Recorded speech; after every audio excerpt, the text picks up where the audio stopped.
All right, we'll go ahead and call the meeting to order of the Board of County Road Commissioners of the County of Kalamazoo for our January 13th, 3 p.m. meeting. First order of business is I'm going to say Pledge of Allegiance should be the first order of business. So please join me with the Pledge of Allegiance. I to the flag of the United States of America and to the republic which stands one nation under God, indivisible, with liberty and justice for all. Thank you, folks. The goal of the Board of County Road Commissioners of the County of Kalamazoo is using our expertise, energy, and funds to provide the safest and most convenient road system possible and to contribute to the economic and development and high quality of life throughout the county. Our goal is to maintain a county road system that is safe and convenient for public travel and to manage the roadside environment with a view towards preservation. The first item on the agenda will be approval of the agenda. I would just ask that public comment guidelines be the first item on the agenda. A motion would be in order. Second. We have a motion by Commissioner Kennedy with support to approve the agenda as presented with the addition or correction. Is there any comment from here on the audience on the agenda or online? Any questions about the agenda? And commissioners, any additions? Seeing none, all in favor of approving the agenda, say aye. Aye. Those opposed, say no. Next will be, well, let's go to public comment guidelines. This is an opportunity for the public to speak on items not on the agenda. And you have 3 minutes. Just tell us your name and where you're from. Supervisor Sorensen. Good afternoon, Commissioners. I just would like to make you aware that at Hoover Township's board meeting last night that we did approve our 5-year draft master plan for roads, and I'm very excited to work with the road commission and getting a bunch of projects done, and looking forward to the extra neighborhood road funds that'll come in the following year. The other thing I'd like to thank Ryan Menkes. He put a very good presentation together on the difference between private roads and public roads and why they don't take private roads at all and haven't in many years. But, you know, we discussed it, maybe what could be changed in the future. And it was a very good meeting. We had probably about 40 people there, so we had an opportunity to talk to a lot of residents. So I want to thank you very much and just make you aware that we did pass our plan and look forward to working with you. Thank you. Thank you very much. Appreciate your comments. Is there any other comments on non-agenda items? Anyone online? Yes. Dave Noble. Go ahead. Sorry about that. I couldn't find my reaction to raise my hand, but anyway, Dave Noble, 10295 North 19th Street. I just wanted to make the road commission aware of the issue that I'm sure we're all aware of 19th Street with the collapse of the road. Also, now that the person directly across the street from me has sold their house, and it is now owned by a company called BB Incorporated or Limited. It's some company, I'm not sure who it is. But that is also, I think, the previous owner did have he was asked for the buses to turn around in their driveway. Now that he is no longer there, I'm not sure if the new owner is going to accept that with the way that the buses are turning around, the trucks turn around, the dump trucks, the plows. I'm not sure of what was brought up. But I do know that driveway is a dirt driveway, and it is getting kind of, well, ruddy. So it looks like maybe someone's going to get stuck one of these days with the frost. But I just wanted to make the road commission aware of it, and hopefully maybe we could try to still figure something out about putting a hammerhead or a turnaround somewhere along there. I know my property doesn't fit that criteria. I wish it would, because I would give you all the land you need, but I'm just hoping that maybe something can come up and or work it out with the new neighbor, or still try to put a turnaround down there. That's all I have. Thank you. Thank you, and thank you for bringing that to our attention. Appreciate it. Is there any other public comment on non-agenda items online? Hearing none, we'll go into the agenda. There'll be another opportunity later in the meeting. Next is approval of the minutes of the December 30th, 2025 board meeting. Motion would be in order. Motion to approve the minutes from the last meeting. Support. We have a motion by Commissioner Davis with support to approve the December 30th board meeting. Is there any discussion, additions, deletions from the audience here in the building or online? Or commissioners, any corrections, additions, or deletions to the minutes? Vice Chair Stayhauer. Minor one, with reference in my comments last time of the meeting, Randy Thompson and I attended. It was the township supervisors meeting, not GATS, and Frank Bolts, Lena Ryder's made that adjustment in the minutes. Thank you. Any other corrections, additions, or deletions, commissioners? Hearing none, all in favor of approving the minutes, say aye. Aye. Those opposed, say no. Motion carries. All right, somehow I slipped over the public comment guidelines. I guess It's okay. if you could go ahead and read those up for us, Ms. Ryder, I appreciate it. This meeting is being provided under Act 267 of the Public Acts of 1976 as amended, or commonly referred to as the Open Meetings Act. During public comment, participants will have the opportunity to address the board at the beginning of the meeting and at the end of the meeting for non-agenda items. Public comments should be provided at the podium in order to ensure proper audio. Public comments, statements, or questions shall be limited to not more than 3 minutes for each person addressing the board. To provide public comment by Zoom, use the raise hand feature in the Zoom application. The host will ask you to unmute. For telephone audio, use *9. Use *6 to toggle back and forth between mute and unmute. As you participate in the meeting, your microphone will be placed on mute. The chat feature shall only be used to address any technical issues for public participation. Thank you.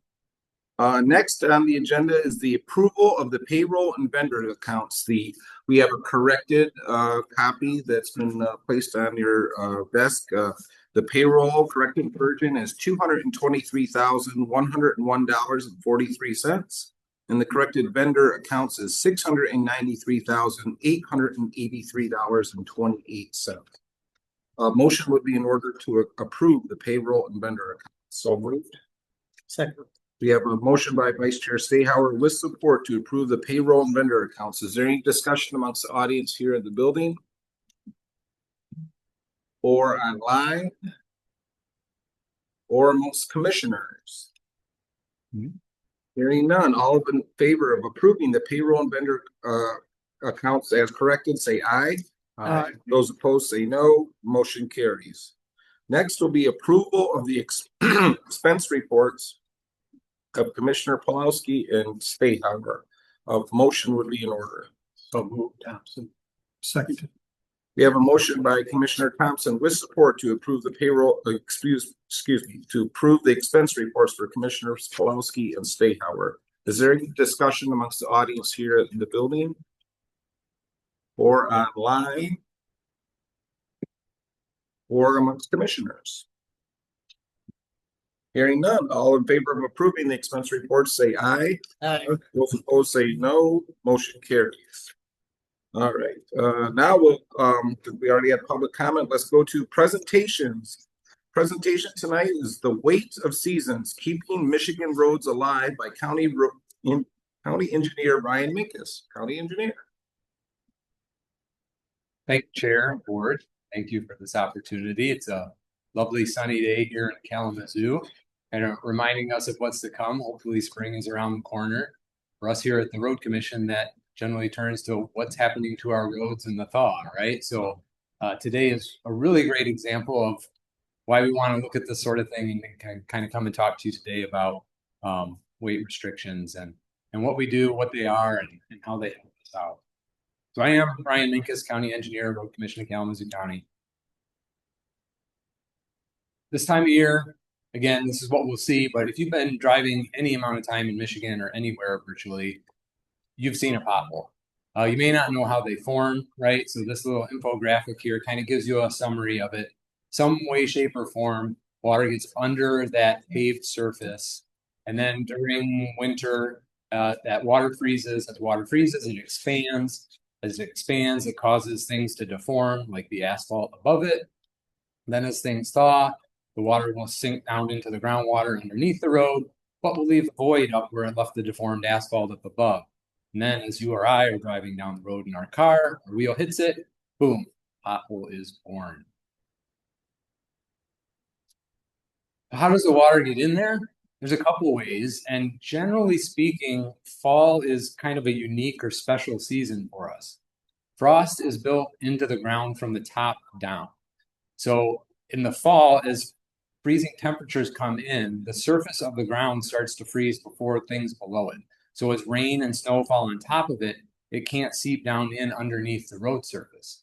However, once it's all built in, frost also comes out of the ground the same way it went in, from the top. So as you heat up the surface with the sun, it starts to melt.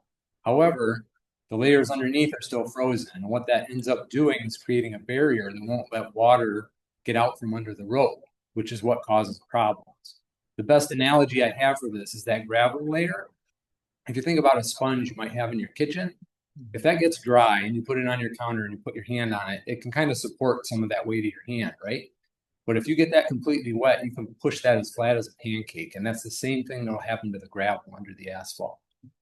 So with these restrictions, we also want to look at speeds, because the faster vehicles are going, that's more impacts and quicker than impacts can happen on the road. So by implementing restrictions, we are saving infrastructure, which in the end saves taxpayers money. Great, Ryan. What gives you the ability to do this, right? So you can see the Public Act here listed on this slide. In a part of the Michigan Vehicle Code is referred to as the seasonal weight restrictions or frost law. You will probably hear me refer to both of those at some point during this presentation. They both mean the same thing. We're talking about the same thing here. So this statute allows us to reduce axle weights by 25 to 30%. It also allows us to post restrictions on seasonal roads. So these are roads that we haven't constructed to a thicker thickness that are set up to handle these deformations and drainage better than other roads. Typically, these restrictions go in place between March and May, but the law does allow flexibility for us to be able to look at conditions on our roads and adjust that accordingly. If you're really into reading legal stuff or you can't sleep some nights, Michigan Compiled Law MCL 257.722 has more information on this if you'd like to get into the nitty-gritty. So when we implement weight restrictions, seasonal weight restrictions, we often see there's some common misconceptions and not everybody understands what we can and can't do. So I thought I'd take an opportunity here to share with you some of the things that are not included with seasonal weight restrictions. Seasonal weight restrictions do not prohibit trucks from using the road. The Road Commission of Kalamazoo County does not prohibit truck traffic on any of our roads. It does not allow us to enforce reduced speeds and loads outside of the restriction period. And it does not include farmers for the most part. There are a large number of exemptions that are put in for farmers and farm activities. So they are virtually exempt from the seasonal weight restrictions. Ironically, the law also does not require us to post signs. It does not require us to post a map or provide a map to the public of where these routes are either. We here at the Road Commission in Kalamazoo County do have signs. You may have seen these around the county. They're designed to kind of flip down. So during the year when they're not in use, we can flip the signs down. And then when the seasonal weight restrictions come in place, we'll flip the sign up. It's kind of just an advisory to the public that this is going on. Quite frequently, after we've put signs up, we'll drive by and see this. Just because the sign's down does not mean we can't write you a ticket. Because the law does not require the sign does not have to be up for the seasonal weight restrictions to be enforced. So what the law does require is that on our website or a state association that we're a member of, we have to post the dates that the restrictions are in effect and a list of the roads that the restrictions are in place on. That is all that is typically required. Again, we do more than that. So what does this mean for actual implementation? Here I've got for you an example of some axle types and the normal loadings and the restricted loadings during seasonal weight restrictions in pounds. So as an example, a tandem axle, normal loading is 16,000 pounds or 8 tons. During restrictions, that would be restricted to 10,400 pounds or 5.2 tons. So you still have a little more, half the weight is you're allowed to haul on the road. And keep in mind that trucks have multiple axles. So you look at the number of axles in the configuration, and then you do this math and you can figure out what you're legally allowed to haul for your vehicle. Again, we want to stress here, trucks are still allowed to drive on roads during restrictions. They just have to reduce their loads and speeds. How do we enforce these? The Road Commission here, we're fortunate. We have 2 permit agents, Brian Franklin and John Fitzsimmons. Both are also act as waymasters for us. They have the ability to go out and stop vehicles, check them for compliance with the law. You can kind of see here is a scale that we have from the Waymaster. So this is one of the set of 2. It'll go under each wheel on the axle to get the weight. In addition to the loading limits, the law also states that any vehicle with a gross vehicle weight of 10,000 pounds or more is to reduce their speed to 35 miles an hour on restricted roads. So fines for being overweight are on a graduated scale. So remember that 16,000 pounds was a normal weight, 10,400 was the restricted. If whatever you are weight above the 10,400 is what you would be fined on, right? You're allowed up to the 10,400. So if you're at 15,000, roughly about 5,000 pounds is what your fine would be calculated. On average, our waymasters make over 100 stops during a seasonal weight restriction season. These stops usually tend to be before a vehicle gets onto a restricted road, because staff wants to use this as an educational opportunity to let people know, hey, I know you got to go somewhere that way, but you're about to go on a restricted road. And if you go down there, I'm going to have to weigh you. If you find another route, this can all be good. Ultimately, they end up writing about 5 tickets on average, and the average ticket fee is the fine is $1,200. So what does this mean for our network? Kind of a summary of our network here, right? Primary roads, we have 466 miles, local 825 for a total of 1,271. Our all-season network is 310 miles, most of that consisting of primary roads. So another way to look at that is 24% of our network has been constructed to a standard that protects them from damage during this time of year. So conversely, that means 74% of our network, or 76% of our network, is vulnerable to damage during this season. That's kind of why we need to have these weight restrictions in place and have staff out there helping to enforce. So I can see the question on your faces, Ryan, how do you figure out when to put these on? Do you check for when the groundhog sees the shadow? Is it astrology? What's going on with this? It's a little bit of art and science. We're fortunate here at the Road Commission. We have a number of staff members with more than 10 years of experience, both in road building and in implementing seasonal weight restrictions. So there's a number of things we look for characteristics in a road to give us an idea that frost is starting to come out. A lot of what we do is based on field observations as well. There's times that we will have to do road repairs and our crews will be out digging in the road. At that time, we'll go out and observe what the frost depth is. Unfortunately, the City of Kalamazoo Water Department has water main breaks this time of year, and they end up having to dig in the road. And so we'll stop by or chat with them to see what they're seeing. Other utilities are doing work in the right-of-way, not under the road, and farmers adjacent to the right-of-way. So if we see anybody out digging, we'll stop and ask them what they're seeing just to get an idea of where things are at. The science side of things, Michigan Department of Transportation here in the county has a couple of frost tubes. So what this consists of is a core is done in a road to a depth, and another tube is put in it that has a liquid in it. And then as frost builds into the ground, it starts freezing this liquid in the tube. So when you draw the tube back up out of the core, you can see how far down it is frozen to give you an idea of how far that frost is in the ground. Recently, the state of Michigan, a lot of counties in the state started using a Minnesota DOT freeze-thaw index spreadsheet. So what this spreadsheet did is it would look at the high and low temperatures of a day, and then it would calculate whether or not that's a heating or cooling day.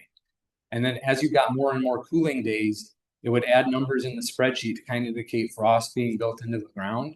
And then in the spring, as you started to get more of the heating days, it would start to draw that out, and it would kind of have a threshold to say, here's when you might want to consider putting them on, and here's when everything should be out and you could consider taking them off. Again, another tool, not something that we would go hard and fast by. And then in 2018, Michigan Tech helped us out, and for the state of Michigan developed a web application that did the same thing called Thawcaster. The great thing with Thawcaster is by logging in, you put in your location, you can pick the location you want the forecast from, and it automatically pulls that forecast data in for you and creates the chart to kind of show you that consideration of taking frost laws on. But by far, the most common thing we use is communication. We'll talk with MDOT and our neighboring counties. We get to be this time of year. There's a number of email chains that are going around with everybody saying, hey, what are you seeing? What are you thinking?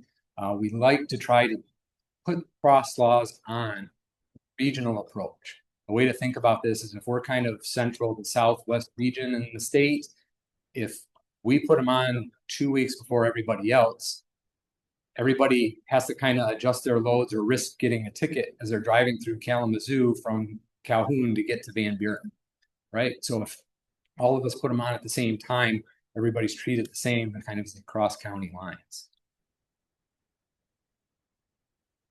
Like that old PSA that used to be on TV, the more you know. It seems like nowadays you have to go online, so it's the more you scroll, you can find more information.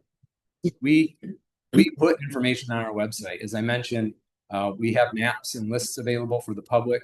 We also have notifications you can sign up for.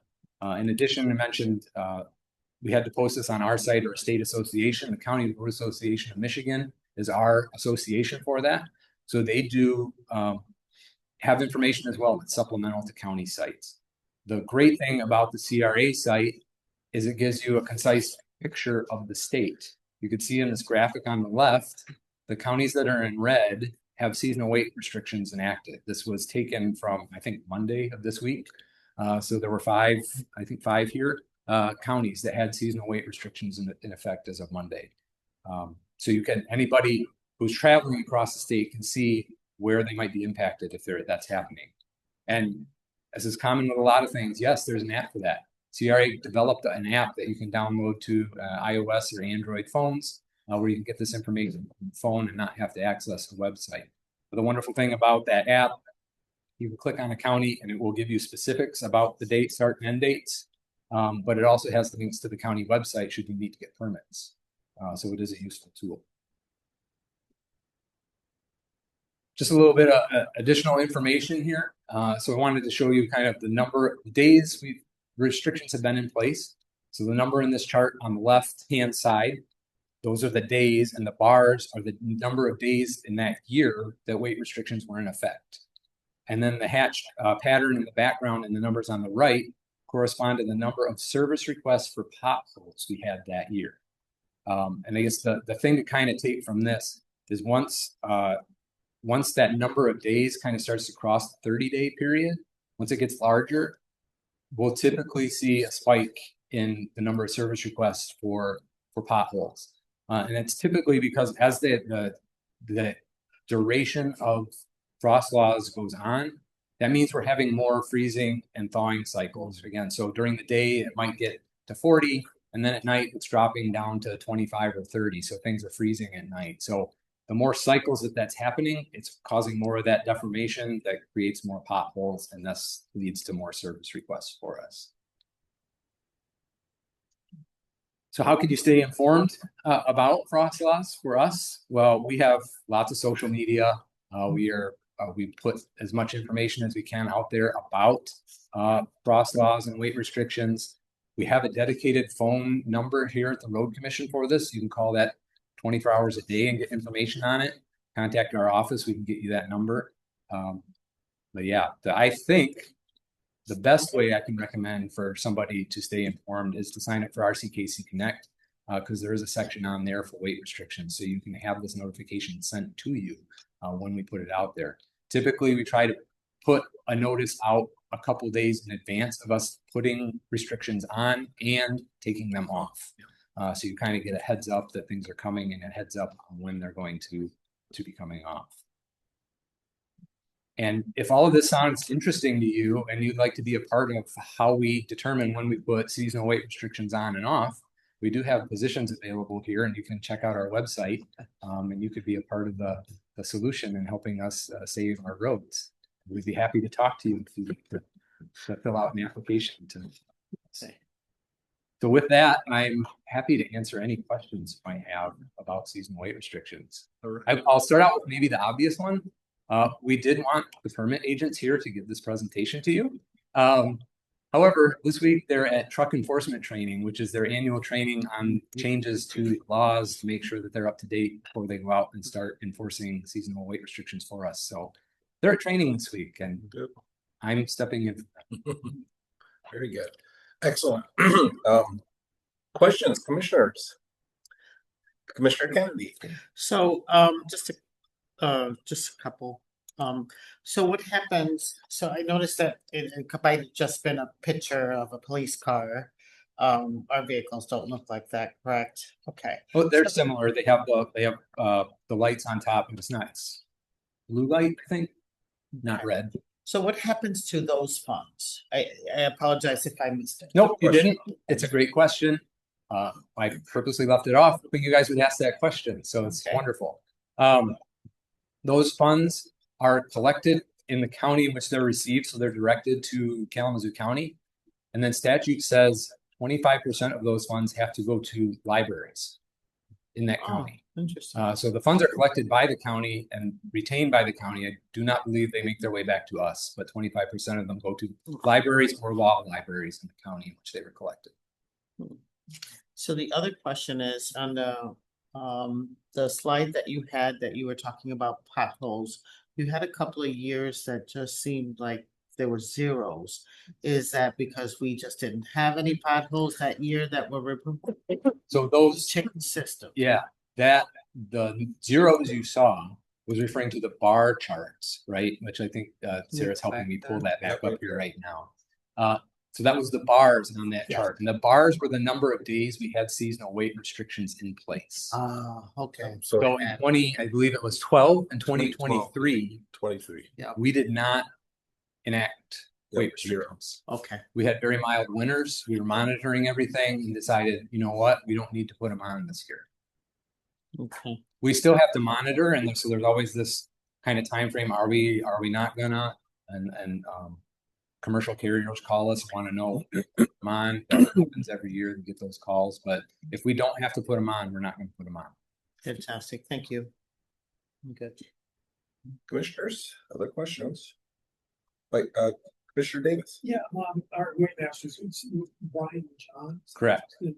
So they're going to be putting themselves at risk to a certain degree. They're out in public, they're in a car that's marked and looks police-like. What type of specialized training are they receiving to keep themselves safe in that environment?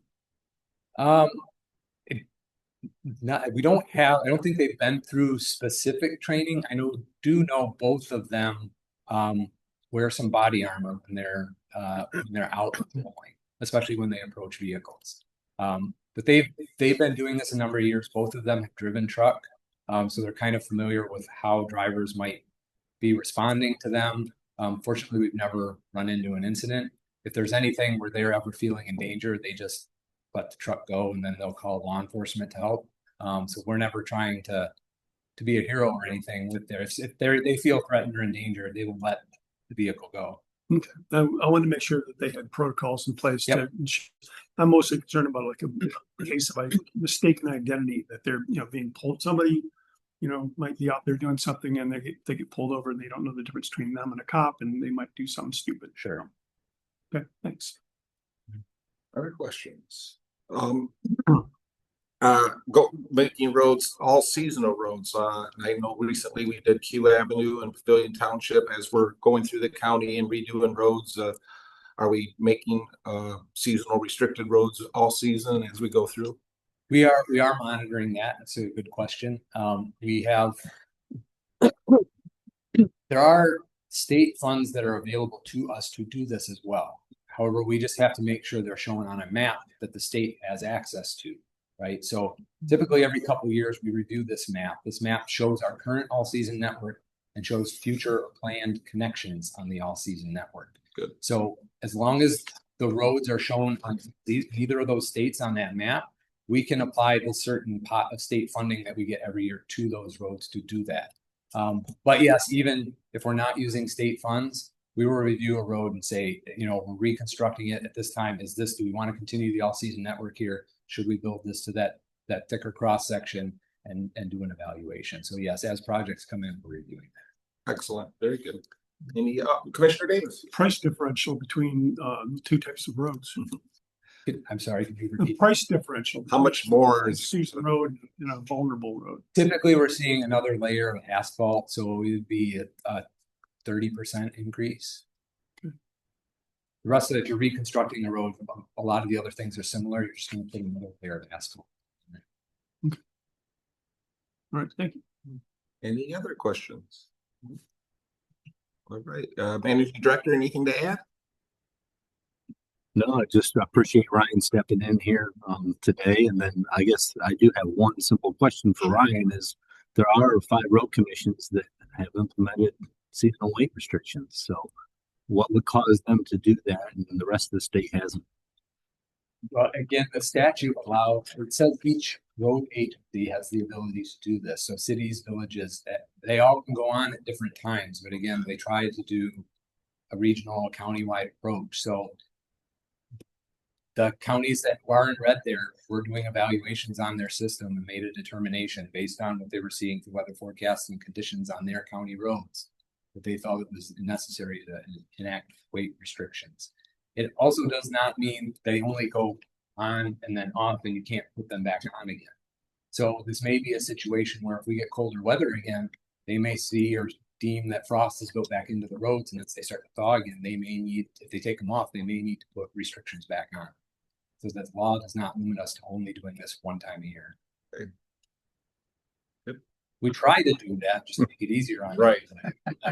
If weather doesn't cooperate, we're going to protect our roads. Yep. Good.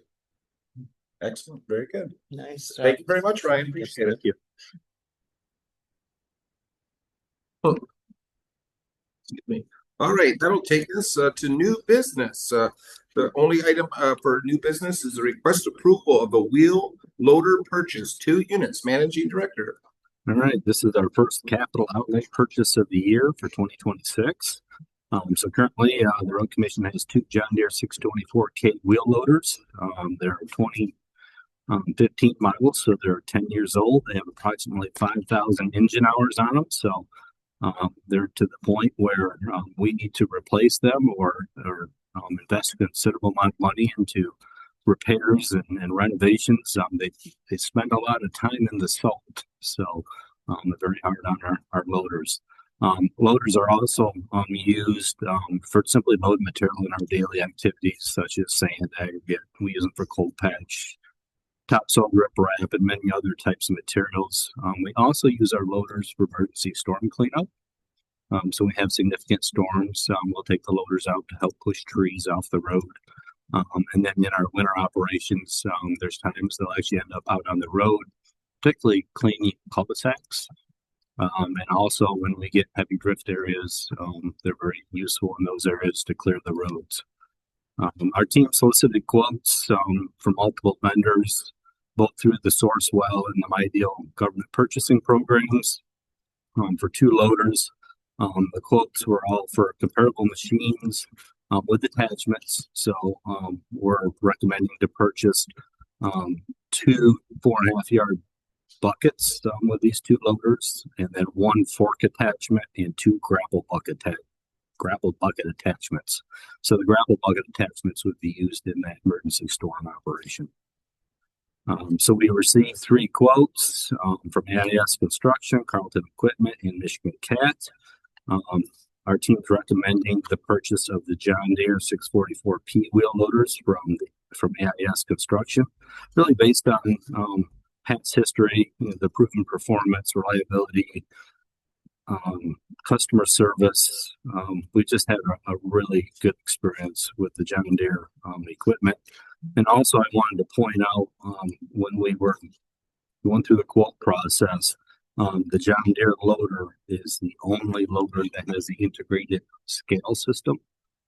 So if we purchased one of the other units, we would have to buy an aftermarket scale as an accessory, and they're considerably expensive. They're approximately $12,000 a piece today. There were some other minor additions. I think the other one to point out is we would prefer the fenders on a wheel loader simply because we do go up and down the roads at high speeds and just prevents that splash up on the windshield. So again, those are just options that were on top of the actual included in the actual quote price. So with that, we recommend the board approve the purchase of two 2025 John Deere 644P wheel loaders. One with a sliding fork attachment, 2 grapple buckets, and 2 4.5 yard buckets with the extended warranties from AIS Construction Equipment, utilizing the My Deal purchasing program for $590,020. Happy to take any questions. Rest of the question, Assistant Deputy Superintendent's also here. He worked on that.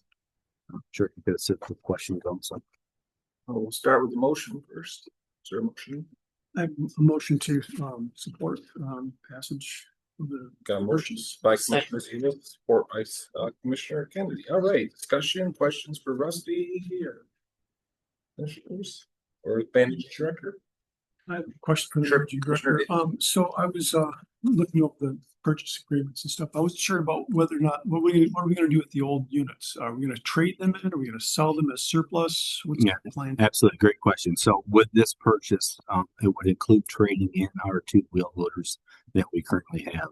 The trade-in value is $60,000 each unit, so $120,000.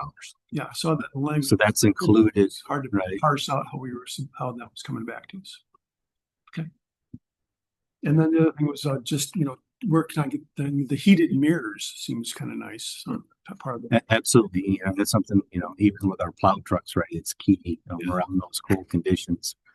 It's nice to have that visibility behind you. So that would be a benefit that we don't currently have. Okay, thank you. Vice Chair, when will they be available?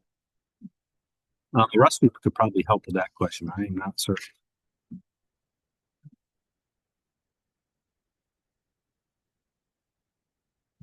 Yeah, Justin McLean, Assistant General Superintendent. So they should be readily available. We were told sometime around February we could see those units. So they'll do it soon. Not delayed like some things that Jack supply the heels of the COVID, and tariffs. Right.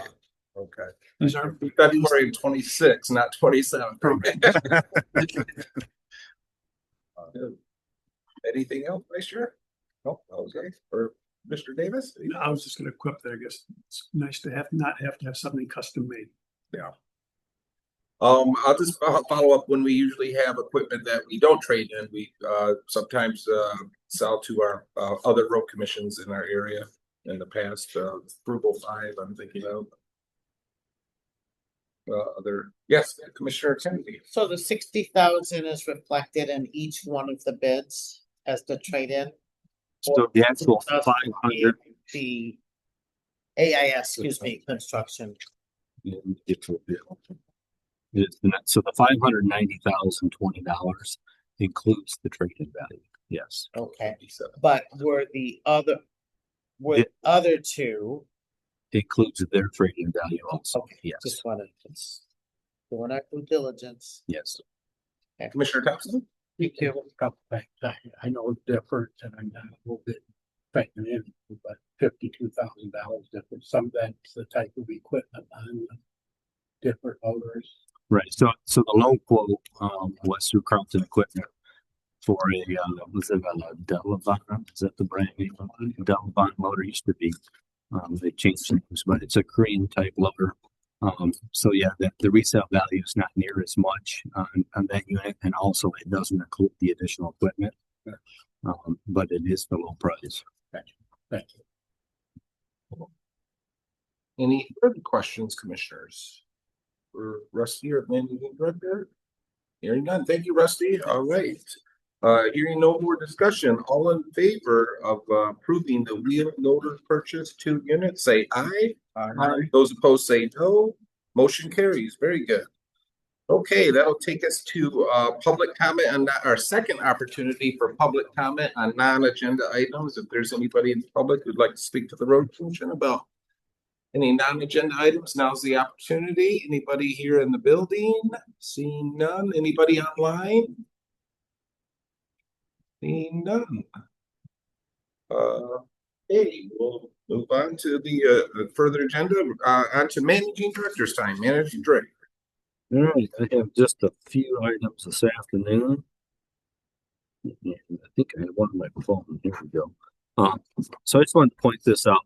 We were contacted by the Career Connect campus, which is the Kate Risa facility over here on Sprinkle Road, asked if we would bring one of our plow trucks over Okay. for one of their classes. So we're going to participate in that tomorrow morning. Our team will be heading over there with the unit and really giving an overview on how the unit operates, and even our operations with winter maintenance. So we'll be able to pull the truck in their new facility and spend some time with the students there. So we appreciate that opportunity. Some reminders, County Road Association conference coming up March 24th through the 27th. So please check in with Selena if you're interested in attending that. Township Supervisor meeting is next Wednesday, the 21st, and that's here at the Road Commission. February 9th, we've mentioned numerous times, February 17th, the County Road Association Commissioners in the classroom. That's in Mount Pleasant. I think we have Commissioner Kennedy attending and Thompson. Okay, so that's great. February 9th, we have our Southwest Council meeting. So it's our first quarter meeting. That's in Berry County. So let Selena know if you're available to attend that. And then we'll have to see if we have 3 or more commissioners. So we can decide if we need to post it. So I think just the vice chair is going into it right now. 2 more items real quick. I did have the opportunity to reach out to Ashmore Township, talk to the supervisor, Sherry Bell, to discuss a joint meeting. So we're working through the details there. We did offer to host, so potentially they could come our way. We'll have to see, but really we're looking at more of a March, April, May timeline. We don't have an exact date yet, but potentially adjacent to one of our board meetings, so we can have it maybe right after. But more information to come, and also Ashton was going to provide some agenda items and some questions their board has ahead of time to help us prepare. So we appreciate that. We look forward to a joint meeting with them. And then the last thing I wanted to share was related to our capital outlay purchase. If the board recalls, the board approved the purchase of 2 international trucks back in early spring, like April of 2025. Those trucks were scheduled for delivery late 25, so November, early December. We have not seen them. I do understand they've made it through engineering finally, but they don't have a scheduled build date. So we're still working on that. Hopefully we'll see them before spring, simply because we could use them for this construction season as semi-tractors. But we also a little bit surprised the Western Star trucks that the board approved in September of 25. We took delivery of today. So they're way ahead of schedule. So those are here. So if the board's interested and has an opportunity, we can go out and take a look at them. So Parked it right out there. we could, probably should. So that's all I have, unless there's questions for me. Questions for the managing director, commissioners? just follow up. Excuse me, on Ashtamalt, thanks for making the connection. Yes. Kind of in the fall time, I did go to one of their informational meetings or their joint board planning commission, the in-house, that was, and their comprehensive plan and master street plan, so I know they're doing a lot of thinking about that, and have public informational night coming up in March for their citizens, and it's a big trust too, I'm sure. Thanks. Any other comments or questions for the managing director, commissioners? Hearing none, we will get into commissioners' time. Commissioner Kennedy. So last evening, I had the privilege of representing the commission at the Pavilion Township meeting, and they had some really good things to say about what the road commission was doing. And I wanted to share one thing in particular, that they were just really very happy with the presentation that Mark Warden gave. I thought it was really nice. Everybody gets their digs, and it's just really nice to hear when things are working. So I wanted to share that with you. So thank you very much for sharing the 29 slides that you shared. I'm sure we've seen those.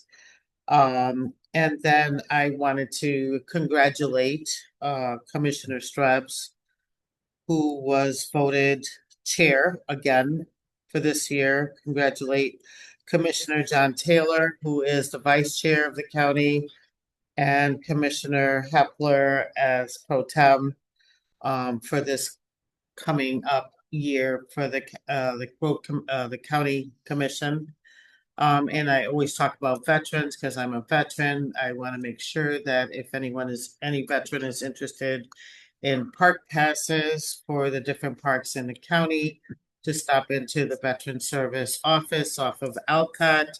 And there will be a Women's Veterans Conference in June. More information about that to come, but just to share that June 12th is Women Veterans Recognition Day. So we should all be sure that anytime we have a veteran in our midst, that they are celebrated, but there are certain days for certain things, and I'm grateful for that.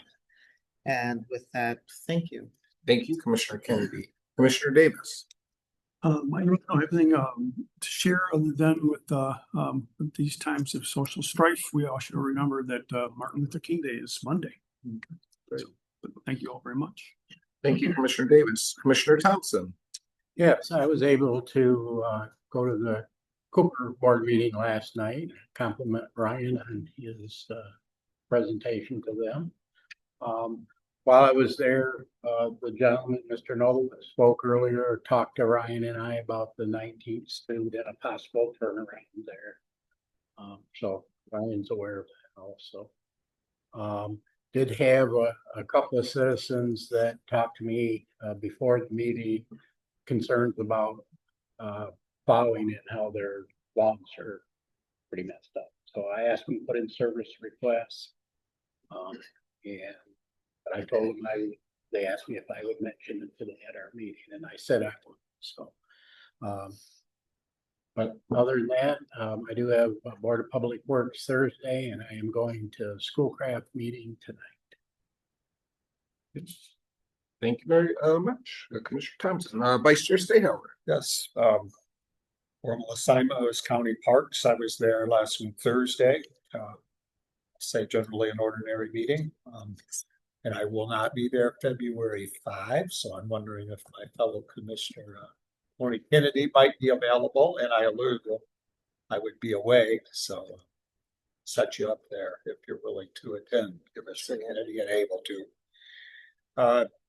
Last week I also attended most of Comstock Township meeting on the 5th.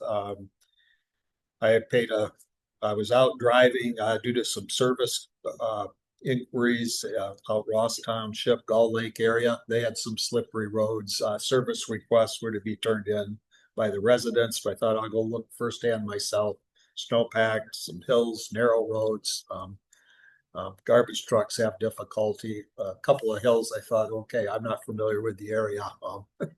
Feels a little, no mishaps on my part and through, and I didn't get to see a garbage truck negotiate a hill. I hoped I would have. I stopped by the township too, said hi. They gave me one resident call to follow up with, so.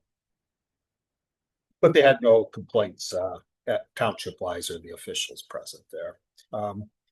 Might go to Ashtamo tonight, kind of juggling, go this time or in a couple of weeks. Then I have potentially Ross Township next week and, coordinating with chair and others, supervisors meeting. You're planning to be there. Okay, I'll coordinate with others here if I attend or another. That's all right now. Thank you. Thank you, Vice Chair. Yes, I will be attending the Township Supervisor meeting on the 21st here in the Road Commission. I will not be at the Southwest Council. I will be going to the Highway Conference. We have a meeting on that Tuesday, and so I'll go on to the Highway Conference after our meeting on that Tuesday. I want to thank County Commissioner John Gifler for an event yesterday. He invited the Road Commission to speak to his group, Kalamazoo Citizens for Responsible Government. Mark did a great job. Travis was there as well. We talked a lot about what the Road Commission is looking forward to and funding for next year. And so I want to say that Commissioner Gisler gave Ms. Ryder a very good compliment on how she runs the Road Commission over here. So I want to thank she does, and it's not lost on Commissioner Gisler. So I know we struggled with that first snowfall, but I think our crews were out there and cleaned everything up and it looks really good. I want to appreciate the hard work. I know it was very hard work to get that all done. I appreciate the work they did. I appreciate it. Snowplow rides for commissioners. I know we haven't done that in the past.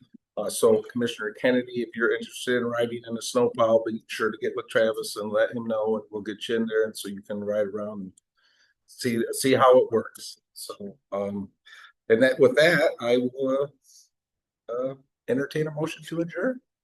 So move. Move by. All right, we have a motion in a second. All in favor, say aye. Aye. All those opposed, say no. Motion carried. We are adjourned.